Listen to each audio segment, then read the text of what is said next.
The story began on an ordinary Thursday in a city that thrived on chaos disguised as routine.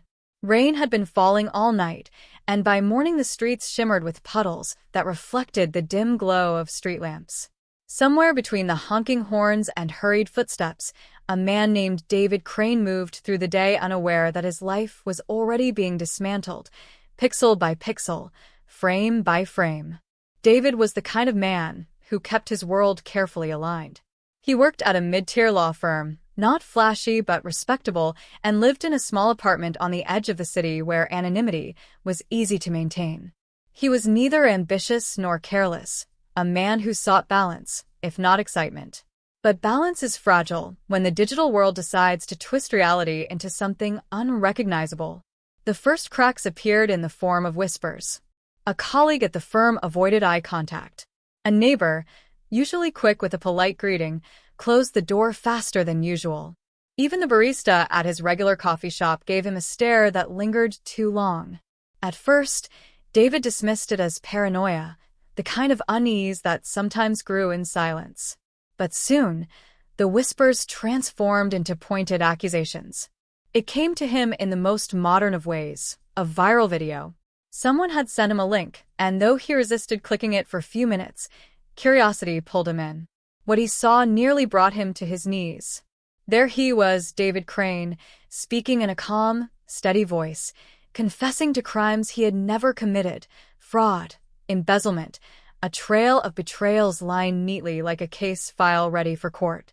His face was his voice was his, and yet he knew, with the certainty of a man who had lived inside his own skin, that none of it was real. It was a deepfake, a creation so meticulous that only an expert might have noticed the subtle flaws.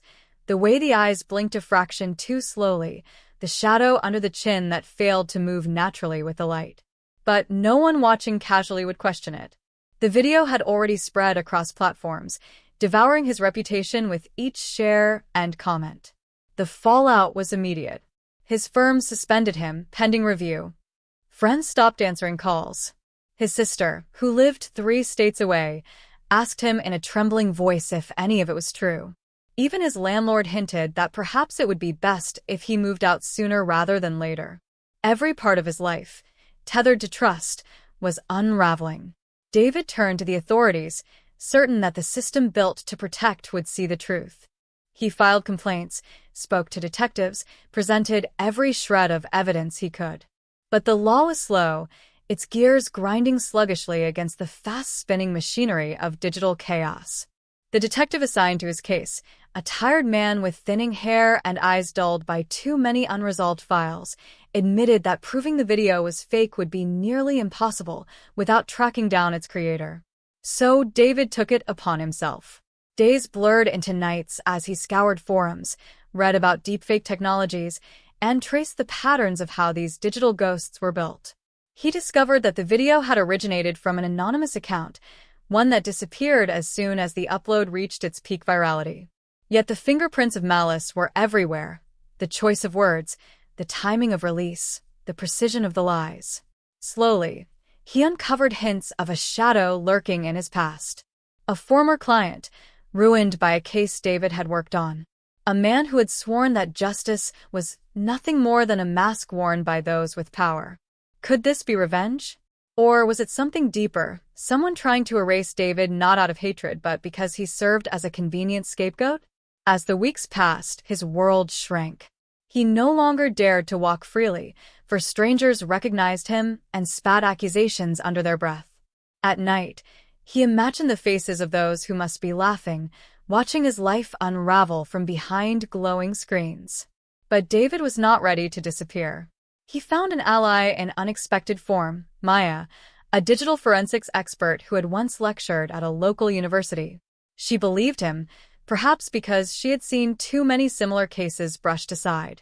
Together, they began dissecting the video, frame by frame, hunting for the microscopic flaws hidden in its fabrication. What they uncovered was startling. Metadata embedded in the file suggested it had been crafted with professional-level equipment, far beyond the reach of casual hobbyists. This was not the work of a bitter ex-client or a vengeful neighbor. This was deliberate, organized, calculated. The trail led them into a labyrinth of shell accounts, false identities, and dead-end links. And yet, through persistence and luck, they discovered a server that had hosted not only David's false confession but dozens of others. Each one targeted someone different: a journalist, a politician, a business rival. It was a weapon, a system designed to obliterate reputations with surgical precision. David was merely one casualty in a war he hadn't known was being fought. But exposing the truth was another battle altogether. The deeper they went, the clearer it became that those behind the deepfakes were shielded by power, money, and influence. To bring them down meant stepping into a storm that could crush them both. Still, David pressed forward, because what else was left? His old life was gone, dismantled by the shadow of his double. He had no job to lose, no friends to disappoint, no reputation worth defending. What remained was survival, and perhaps, in that survival, a chance at retribution. The city around him carried on, oblivious to the silent war unfolding in its digital veins. Rain still fell, traffic still choked the streets, lives continued in their patterns. But David Crane was no longer just another face in the crowd. He was a man fighting to reclaim himself from a ghost made of pixels, a double that moved like him, spoke like him, and yet sought to erase him. And as the days stretched into nights, he came to realize that the greatest danger wasn't the deepfake itself, but the ease with which people believed it. The machine had done its work, but it was human eyes and human judgment that sealed his fate. Truth had become a fragile thing, too delicate to survive in a world where seeing was no longer believing. David Crane was still alive, still fighting. But the question remained: when the world could so easily be convinced by an illusion, would there ever be a way back to who he once was? Or would his deepfake double always walk ahead of him, casting the longer shadow? The nights grew heavier after that, pressing down on David with a silence that seemed alive. He would sit in the dim glow of his laptop, scrolling through endless feeds where strangers debated his guilt as if it were entertainment. Some called him a criminal mastermind, others dismissed him as pathetic, but almost no one questioned the reality of what they saw. It didn't matter that he knew the truth. In the court of public opinion, the verdict was already sealed. Maya became his only constant, her determination the thin thread holding him together. She showed him the tricks of digital forensics, how to freeze frames to catch inconsistencies, how to analyze waveforms of audio that didn't quite match the natural timbre of a voice. She taught him patience, because the kind of enemy they were up against thrived on panic and haste. Together, they became archivists of his stolen identity, building a wall of evidence that might one day stand against the tide of lies. But each discovery led to another knot, another layer of obfuscation. They found encrypted messages tucked inside code, networks of bots programmed to amplify the video, and anonymous payments in cryptocurrencies that blurred the money trail. Whoever orchestrated this was not an amateur. They were powerful, well-funded, and deliberate. And they were not watching idly. One evening, as David walked home with the weight of another fruitless day, he noticed a car idling too long at the corner. Its windows were tinted, and though he tried to shake off the paranoia, his instinct screamed at him. Later, when he returned to his apartment, he found his door slightly ajar. Inside, nothing was missing, but everything had been moved just enough to remind him that someone had been there. A glass tilted, a drawer half open, a chair angled differently. It wasn't theft, it was a warning. Fear became a constant companion, but it was not enough to stop him. If anything, it hardened him. The deeper he went, the clearer the stakes became. He and Maya uncovered files showing that dozens of lives had already been destroyed by this operation. Careers ended overnight. Marriages dissolved. In one case, a man had taken his own life after a fake video painted him as a predator. David realized he was lucky in a way. He had survived long enough to fight back. Maya urged caution, but David's anger had transformed into resolve. He no longer cared about restoring his old life. He wanted to expose the entire machinery. He began leaving digital breadcrumbs of his own, forcing those behind the deepfakes to reveal their defenses. It was dangerous, reckless even, but it worked. Slowly, They drew closer to the architects of his downfall. What they uncovered was larger than anything David could have imagined. The deepfake that destroyed him was not just a weapon of revenge, it was part of a marketplace. Identities, reputations, and lives were being traded like commodities. Politicians bought videos to ruin opponents. Corporations silenced whistleblowers with fabricated scandals. It was an industry thriving in the shadows, and David had stumbled into the heart of it. The realization shook him, but it also gave him clarity. He was not just a victim. He was a witness, perhaps the only one willing to drag this into the light. And yet, as the walls closed in, he wondered if exposing the truth would matter at all. If people were so quick to believe lies, would they even accept the evidence of fabrication?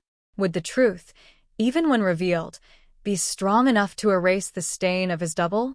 One night, as he stared at his reflection in the mirror, David noticed something strange. His own face seemed foreign to him, as though it belonged more to the counterfeit than to the man who stood breathing in that dim room. He realized then that even if he succeeded, even if he tore down the empire of lies, the damage was permanent. His name would always carry a shadow, a whisper of doubt. But still, he pressed on. Because the fight was no longer about him, it was about every other victim whose life had been dismantled by the same machinery. He could not save his past, but maybe he could save someone else's future. The storm outside rattled the windows as David closed his laptop and prepared for another night of chasing shadows. Somewhere out there, his double lived on, haunting him across screens and servers. But somewhere, too, a reckoning waited. And David Crane, stripped of everything except his will, was ready to meet it. The city never slept, but David no longer felt part of its rhythm. He had become a ghost moving through crowded streets, unseen in body but notorious in name. Even when people didn't recognize him outright, he could feel their suspicion, as if the viral lie had seeped into the air around him. His double walked ahead of him everywhere, invisible yet inescapable.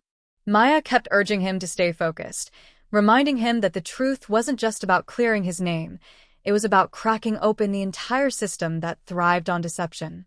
But as they dug deeper, the risk sharpened. Their messages were intercepted. Files vanished from their hard drives even after being backed up. Once, David logged into his email only to find a draft of a letter he had never written, one that read like a confession, ready to be sent out. Someone was inside their lives, rewriting them in real time. The paranoia grew claws. David slept with his phone in a tin box to block signals. He unplugged his laptop when not in use. He even caught himself avoiding mirrors, afraid that one day his reflection would smirk at him independently, mocking him as the fake had done online. And yet, in the darkness, there were breakthroughs. One late night, as rain traced long streaks down Maya's window, she froze a frame from the video. There, hidden in the blurred edge of a background, was something no one else would notice, a fragment of a logo on the corner of a desk. It wasn't David's desk. It wasn't his office. It belonged to a workspace they had seen before, buried in promotional material for a tech company that claimed to be developing AI for social good. But good was not what they had found. This company had the funding, the expertise, and the resources to craft deepfakes indistinguishable from reality.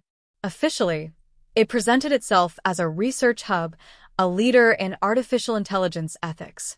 Unofficially, David now suspected it was selling the power to ruin lives. The discovery should have been a victory, but instead it marked the start of something darker. Within days, Maya was followed home. Her phone was wiped clean overnight. David himself received a message on an encrypted app he had never downloaded. Stop digging, or the next video will not be fake. Attached was a still image of him walking out of his apartment that very morning, proof that eyes were on him at every moment. Fear threatened to paralyze him, but it was too late to stop. Every threat confirmed the truth. They were close. Closer than they had any right to be. David and Maya began working in bursts, never staying in one location too long, using burner laptops and public Wi-Fi. The evidence mounted, a trail of contracts buried in blockchain, ghost companies funneling money to the tech firm, even leaked snippets of correspondence hinting at high-profile clients. Names surfaced.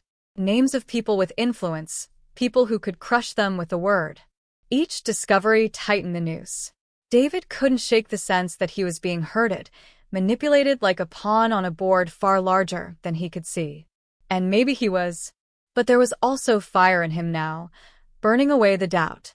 His life was already destroyed. What more could they take from him, except the chance to strike back?